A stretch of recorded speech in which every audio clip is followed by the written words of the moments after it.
तकरीबन 57 साल बाद मेरे नबी उस रास्ते से गुजरे जहां पर आपकी वालिदा की कब्र मुबारक थी। आपने अपनी ऊंटनी को उस वादी की तरफ मोड़ दिया। आपने अपनी ऊंटनी को नीचे बैठाया और आप ऊपर पहाड़ की तरफ गए। आपने अपना सर अपने घुटनों पर रखा और रोना शुरू किया। आप इतना रोए कि आपकी सारी दाढ़ी आंसुओं से भर गई और सीना तर हो गया। कई घंटों तक बैठकर आप रोते रहे।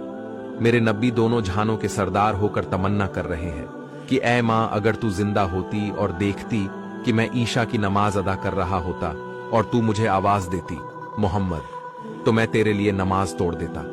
तो मेरे दोस्तों, अपने माँ बाप की इज्जत किया करो। मेरे नबी ने इरशाद फरमाया कि अल्लाह की रजा माँ बाप की रजा में है और अल्लाह का गुस्सा माँ बाप की नाराजगी में है।